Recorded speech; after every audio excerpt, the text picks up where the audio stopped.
October 25, 1944. The eastern coast of Samar, Philippine Islands. At 6:37 in the morning, the sea was the color of gunmetal. Low rain clouds drifted across the horizon. Warm wind carried the smell of aviation fuel, salt water, and hot engine oil across the wooden flight decks of 6 small American escort carriers. Their crews had been awake since before dawn, preparing aircraft for another ordinary day of supporting soldiers ashore on Leyte. Below deck, armorers loaded fragmentation bombs, rockets, depth charges, and belts of .50 caliber ammunition. These were weapons intended for attacking trenches, trucks, airfields, and scattered infantry positions. Almost none of the aircraft carried the heavy armor-piercing bombs or aerial torpedoes required to fight battleships. The men did not expect a naval battle. They believed the largest Japanese warships had already been driven away. Then, through a break in the rain, a pilot saw flashes on the northwestern horizon. They looked at first like distant lightning. A few moments later, tall columns of colored water rose around the American ships. Yellow, green, blue. The colors were not beautiful. They were Japanese dye markers, used to identify which warships' guns were finding the range. A lookout raised his binoculars. Beyond the rain stood pagoda-shaped masts, enormous gun turrets, and dark hulls stretching across the horizon. Japanese battleships and cruisers were emerging from the mist, advancing directly toward the Americans.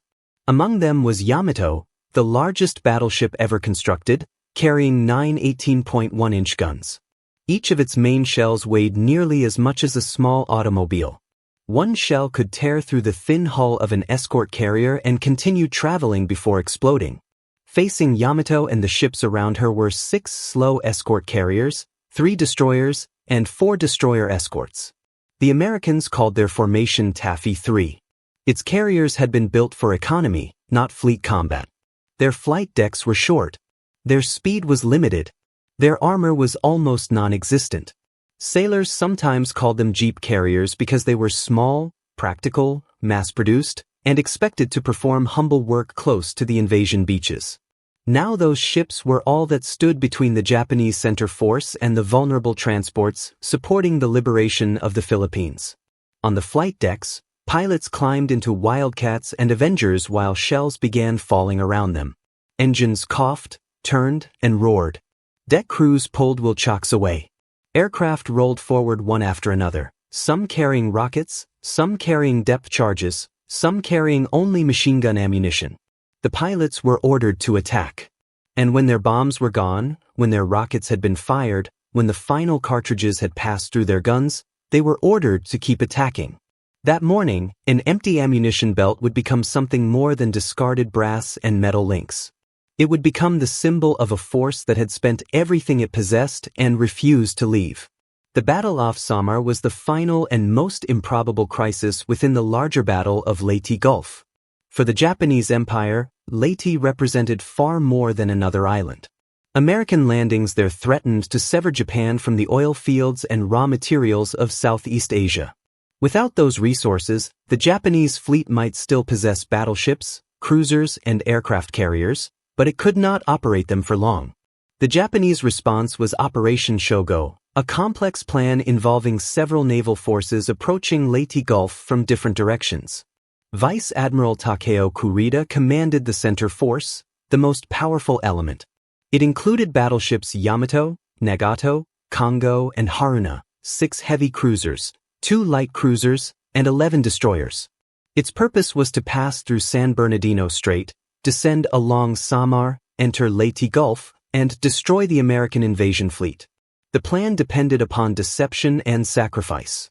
To the north, Japanese aircraft carriers under Vice Admiral Jisaburo Ozawa acted primarily as bait. By late 1944, Japan had too few experienced naval aviators to operate them as a decisive striking force. Their mission was to draw Admiral William Halsey's powerful Third Fleet away from Leyte. The deception succeeded. Believing Kurita's battered center force was retreating after American carrier attacks in the Sibuyan Sea, Halsey moved north with his fast carriers and battleships to pursue Ozawa. To the south, American battleships and cruisers under 7th Fleet had fought another Japanese force in Surigao Strait during the night. Between those two major concentrations of American naval power, San Bernardino Strait was left unguarded. Kurita turned back. His ships entered the strait under darkness and emerged into the Philippine Sea shortly after midnight. They traveled south along the coast of Samar without being detected by the major American commands. No American battle line waited for them. No fast carrier group blocked their path. Only the escort carriers of the 7th Fleet remained near the invasion zone, divided into 3 groups known as Taffy 1, Taffy 2, and Taffy 3. Taffy 3, the northernmost group, was commanded by Rear Admiral Clifton Sprague. Its 6 carriers were Fanshawe Bay, St. Lo, White Plains, Kalinan Bay, Kitcon Bay, and Gambier Bay. Protecting them were destroyers Johnston, Hull, and Hirman, with the smaller destroyer escorts Samuel B. Roberts, Raymond, Dennis, and John C. Butler. Against Kurita's force, their disadvantages were almost beyond calculation. Yamato alone displaced more than all the destroyers and destroyer escorts of Taffy 3 combined. The Japanese battleships and cruisers carried dozens of heavy guns capable of striking at ranges far beyond the effective reach of the Americans' 5-inch weapons. Japanese ships were faster than the escort carriers. If they gained a clear firing solution, the small American formation could not outrun them and could not defeat them in a conventional gun battle. The Japanese expected to find large fleet carriers. From a distance, the escort carriers appeared more formidable than they were. Their flat decks and aircraft silhouettes persuaded Japanese observers that they might have encountered part of Halsey's main carrier force.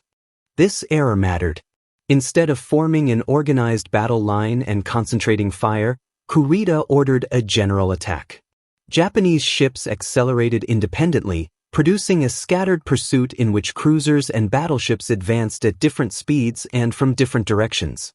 The Japanese crews had spent years preparing for the decisive surface engagement their naval doctrine promised. They expected armored battleships, powerful cruisers, and famous American carriers. They expected to measure themselves against ships worthy of the Imperial Japanese Navy's remaining strength.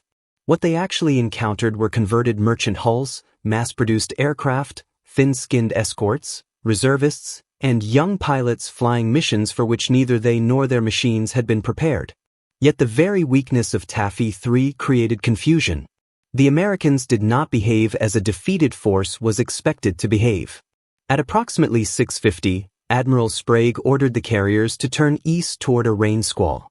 He directed them to launch every available aircraft and called urgently for assistance. The escort carriers began running at their maximum speed, roughly 17 knots. Their crews generated smoke from chemical generators and boilers. Destroyers crossed behind them, laying additional screens that spread across the water like a gray curtain. Japanese shells descended through the clouds. Some struck the sea and exploded below the surface. Others passed through the lightly armored American ships without detonating immediately because their fuses had been designed for the thick armor of battleships and heavy cruisers.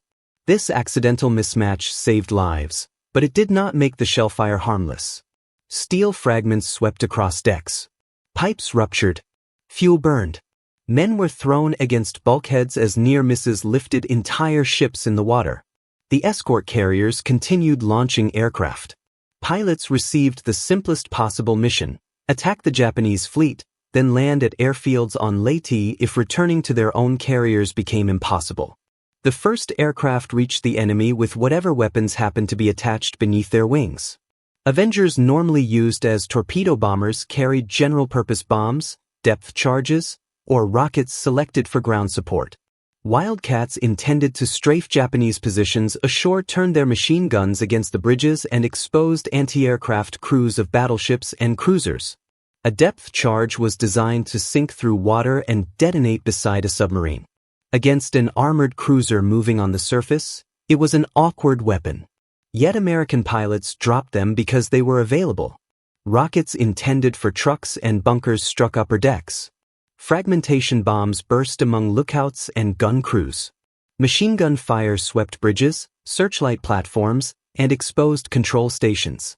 The attacks did not immediately sink the battleships, but they forced Japanese captains to turn, disrupted observation, and made coordinated gunnery more difficult. The sky above Kurida's formation filled with aircraft approaching from different angles and altitudes. Japanese lookouts could not know which planes carried torpedoes and which carried nothing capable of penetrating a warship. Every aircraft had to be treated as a threat. That uncertainty became a weapon. Below the aircraft, Commander Ernest Evans aboard USS Johnston was already turning toward the enemy. Evans had made his expectations clear when Johnston was commissioned. He had told the crew that the ship was intended to fight and that anyone unwilling to face danger should leave before sailing with him.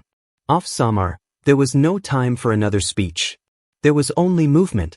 Without waiting for a formal order, Johnston accelerated toward the Japanese force, laying smoke and firing its 5-inch guns. It was one destroyer charging battleships and heavy cruisers.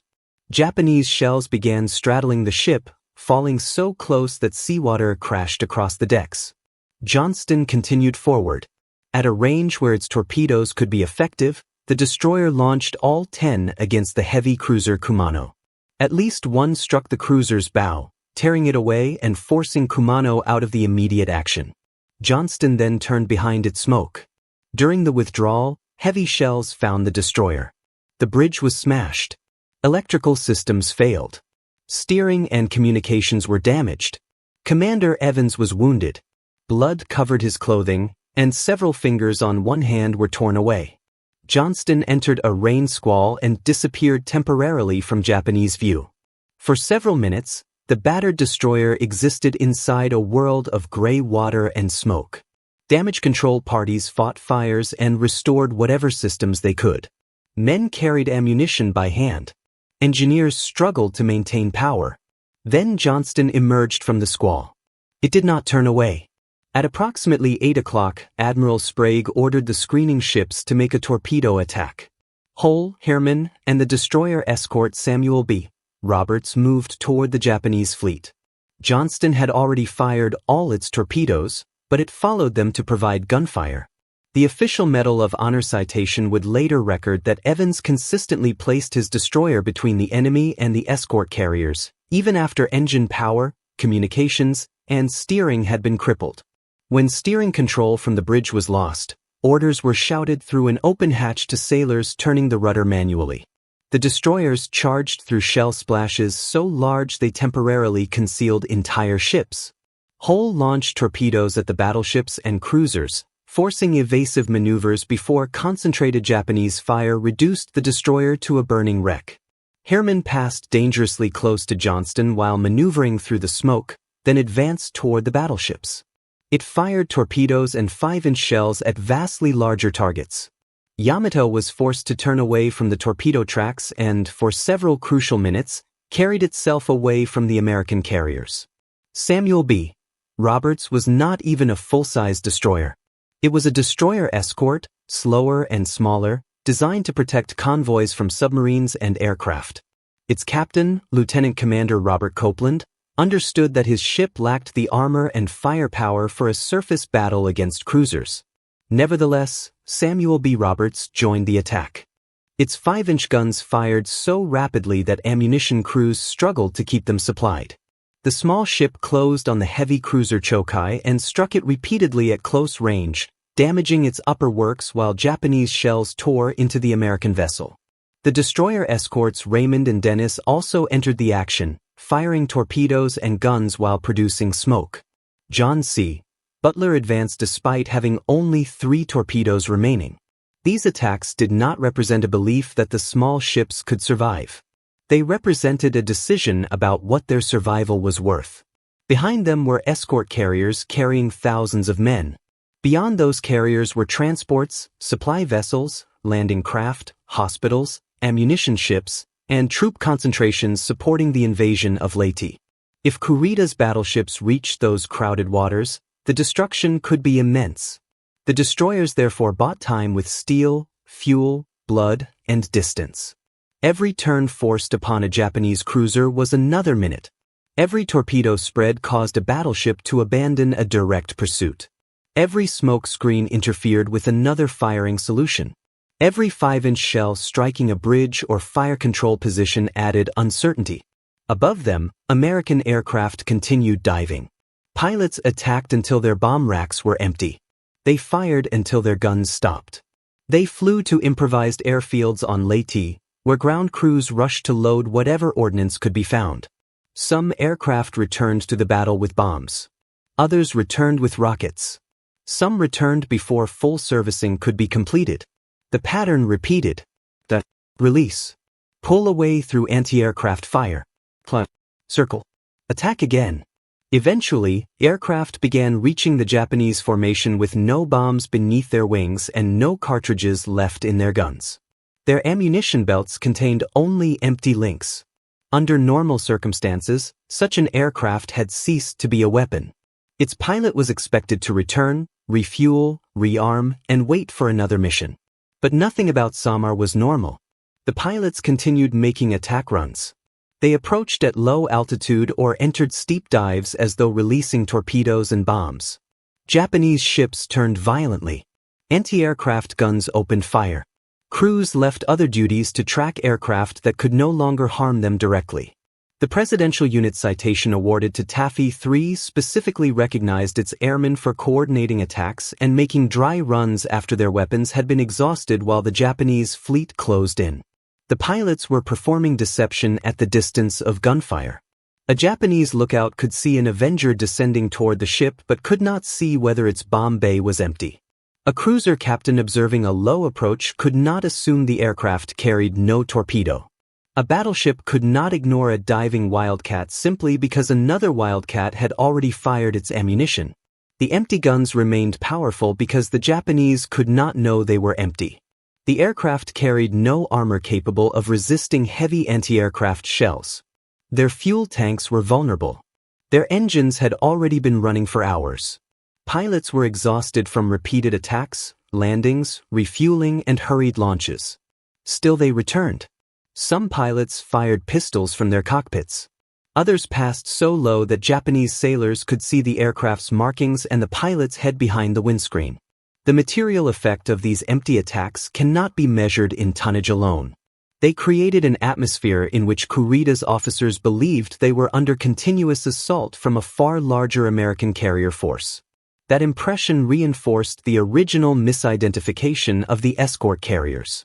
The Japanese had expected American power to appear as a massive, centralized force, fast fleet carriers, modern battleships, disciplined formations, and carefully planned air strikes. Instead, American power appeared fragmented and apparently inexhaustible. A damaged destroyer emerged from smoke and attacked again. A small escort ship fired like a cruiser. Aircraft returned without bombs and dived anyway. Carriers under battleship fire continued launching planes. There seemed to be no final point at which the Americans accepted that they had been defeated. This was not abundance in the simple sense of possessing endless ammunition. At that moment, ammunition was running out everywhere. 5-inch magazines were being emptied. Torpedo tubes stood vacant. Aircraft guns contained no cartridges. The empty ammunition belt became the battle's contradiction. It represented scarcity, yet it also represented an industrial and political system capable of turning almost anything into resistance. The American escort carriers were products of mass production. Many of their aircraft were flown by reservists and supported by technicians trained through enormous wartime programs. Their crews came from cities, farms, factories, reservations, immigrant neighborhoods, and small towns. They were not members of a permanent warrior caste. They were civilians transformed temporarily into sailors and aviators. Japanese military ideology had often interpreted this kind of civilian society as soft, materialistic, and spiritually weak. American abundance was seen as dependence. American comfort was seen as evidence that its people would not endure extreme sacrifice. At Samar, the Japanese fleet confronted the opposite possibility. Industrial abundance had not eliminated courage. It had multiplied the number of ordinary people placed in positions where courage could matter. A mass-produced aircraft with an empty gun could still be flown by a pilot who chose to dive. A cheaply built escort carrier could still remain in formation under battleship fire. A destroyer escort designed for convoy work could still charge a heavy cruiser. The democratic system did not produce perfect decisions. The strategic situation off Samar had been created partly by serious misjudgments, divided command arrangements, faulty assumptions, and failures of communication. Taffy 3 had been placed in mortal danger because senior commanders did not understand that Kurita had returned through San Bernardino Strait. Yet when the institutional plan failed, initiative moved downward. Destroyer captains attacked without waiting for detailed instructions. Pilots selected targets according to immediate need. Ground crews on Leyte rearmed unfamiliar aircraft with whatever weapons were available. Sailors isolated from command continued fighting because they understood the larger purpose. The response was improvised, decentralized, and at times chaotic. It was also effective. During the height of the battle, Gambier Bay became the principal target of Japanese cruisers. The carrier was slower than its pursuers and could not disappear completely within the smoke. Shells struck near the waterline. Engineering spaces flooded. Fires spread. The ship lost speed and began listing. Gambier Bay's single 5-inch stern gun fired back at a Japanese cruiser. The image bordered on the impossible. A lightly built escort carrier answering an armored warship with one gun while shells fell across its flight deck. Japanese cruisers closed from several directions. Hits tore through the hull. Aircraft and equipment slid across the listing deck. At approximately 9 o'clock, Captain Walter Vuig ordered the crew to abandon ship. Gambier Bay rolled over and disappeared. It became the only American aircraft carrier sunk by enemy naval gunfire during the war. Nearby, Hull was also sinking. Samuel B. Roberts had suffered catastrophic damage and was abandoned. Johnston, nearly powerless, continued firing whenever a target appeared. At one point, Johnston found itself facing a formation of Japanese destroyers attempting to attack the carriers with torpedoes. Despite its damage, the American destroyer moved to intercept. Its guns engaged the Japanese ships. The attack was disrupted. Johnston was eventually surrounded. Japanese shells struck from several directions. The destroyer lost all useful power. Flames moved through the wreckage. At approximately 9:45, Evans ordered the crew to abandon ship. Survivors entered an ocean covered with fuel, debris, and floating ammunition containers. Johnston rolled and sank roughly half an hour later. Of its crew of 327, only 141 survived. Commander Evans was not among them. Witnesses last saw him wounded and stripped to the waist. Directing the ship from the stern after the bridge had become unusable. His body was never recovered. The Japanese had destroyed ships, but they had not destroyed the resistance. Aircraft from Taffy 2 joined those from Taffy 3. Repeated air attacks damaged Japanese cruisers already shaken by torpedoes and gunfire. Chokai, Chikuma, and Suzuya were eventually lost. Kumano had been badly damaged by Johnston's torpedo attack.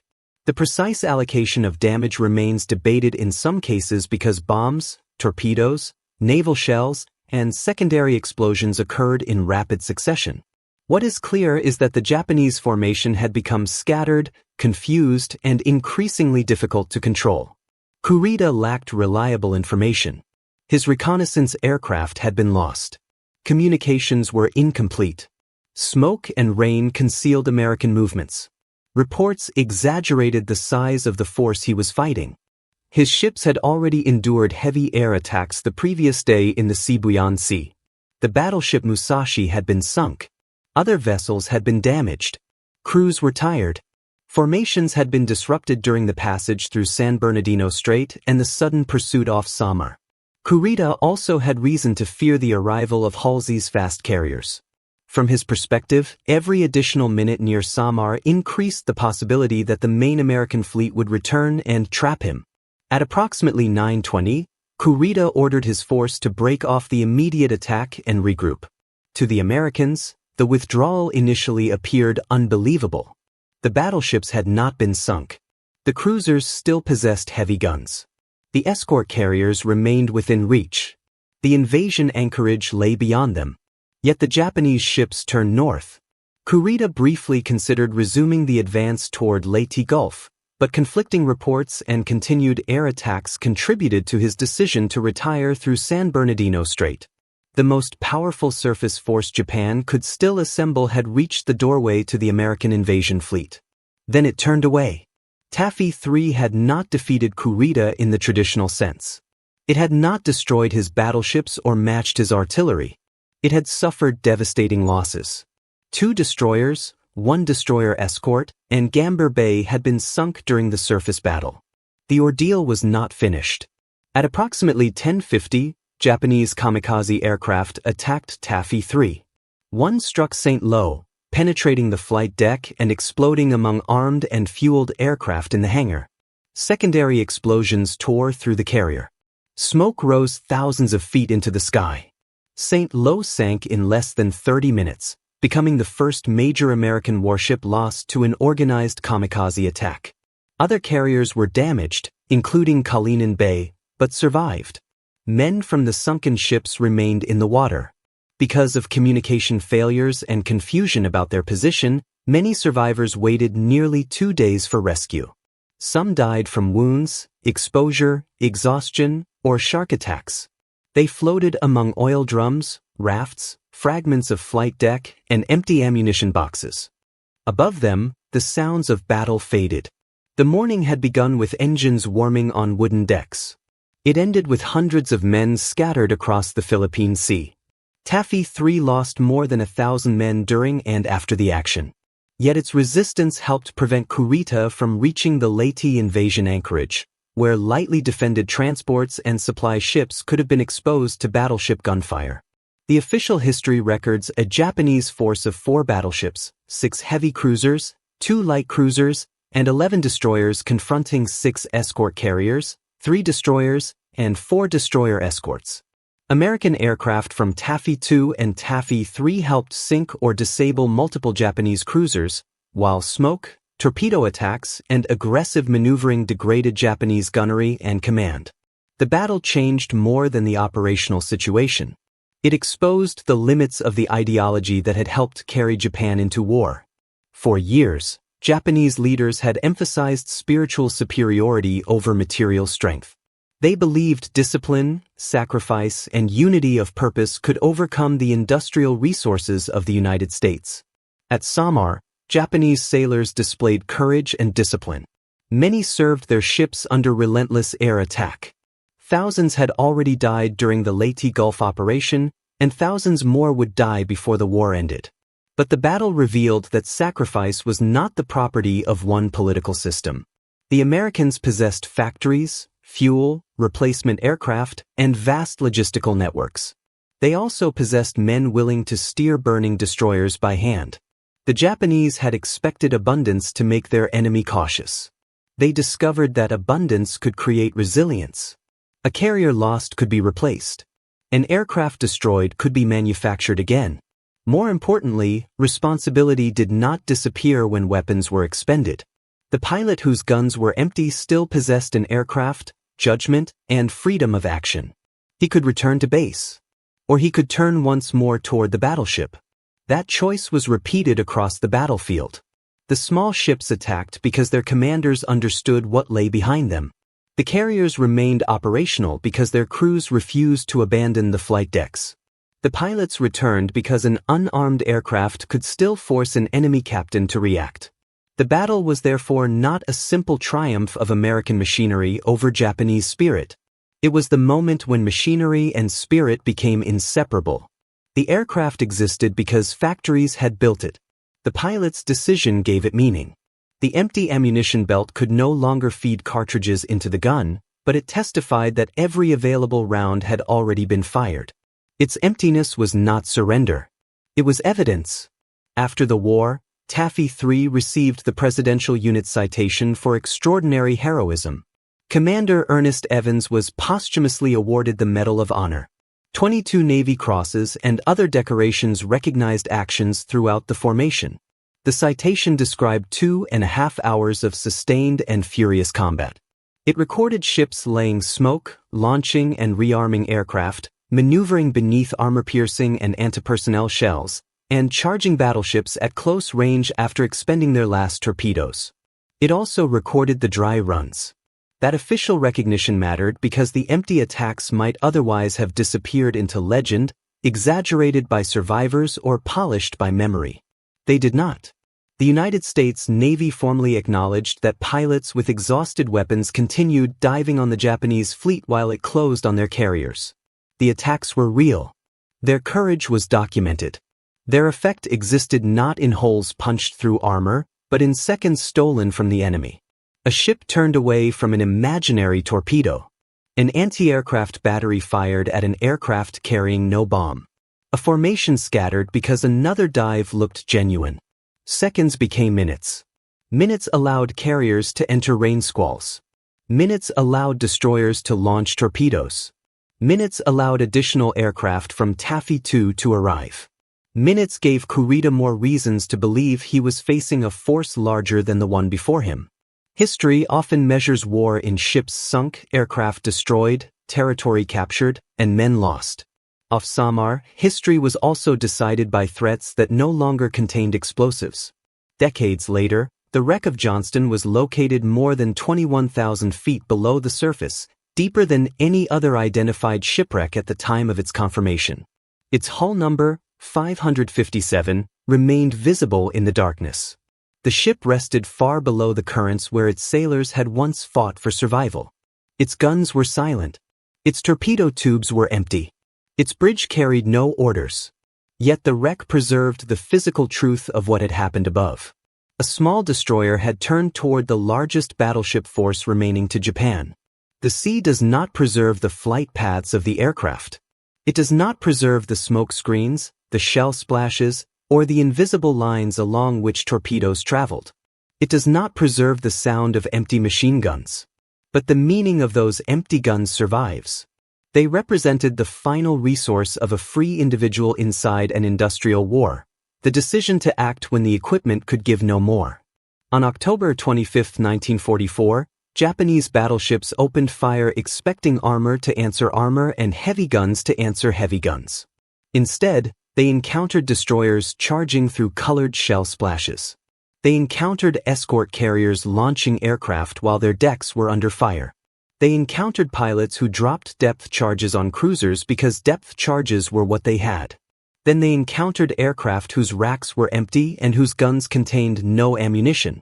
Those aircraft descended anyway. Below them, Japanese sailors saw wings tilt into the dive and could not know that no bomb would fall. For a few seconds, the empty aircraft possessed all the power of an armed one. For a few seconds, uncertainty defeated certainty.